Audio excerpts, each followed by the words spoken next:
गोंदियाच्या देवरी तालुक्यातली एक मोठी बातमी आहे। देवरी तालुक्यामध्ये काँग्रेसनं मोर्चा काढलेला आहे। विविध समस्यांच्या विरोधात काँग्रेस आता आक्रमक झालेली आहे आणि या समस्यांकडे प्रशासनाचं लक्ष वेधण्यासाठी हे आंदोलन काँग्रेसच्या मार्फत करण्यात आलेलं आहे।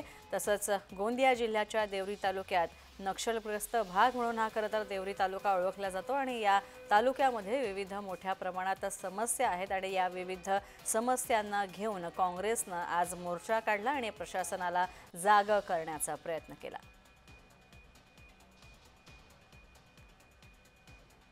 या ठिकाणी नगर परिषदेने ज्या पद्धतीचे चुकीचे कर लावले त्याच्या विरोधातला हा मोर्चा आहे आणि म्हणून ज्या काही आमच्या 16 मागण्या आहेत या ठिकाणी या 16 मागण्याच्या संदर्भात राज्य शासन ज्या स्तरावर असेल काम करणारी यंत्रणा त्याला सूचना कराव्यात।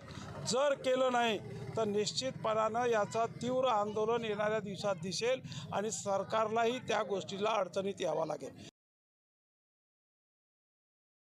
कर्जमाफी केली नाही, प्रति हेक्टरी 25,000 रुपये बोनस देण्याचं आश्वासन दिलं होतं, ते पण अजून दिलेलं नाही। म्हणजे फक्त आश्वासन देऊन लोकांची भलावणी करायचं आणि नंतर वेळेवर विसरून जायचं निवडून आल्यानंतर अशी परिस्थिती या सरकारची आहे। केंद्राची तशीच आहे आणि राज्याची तशीच आहे।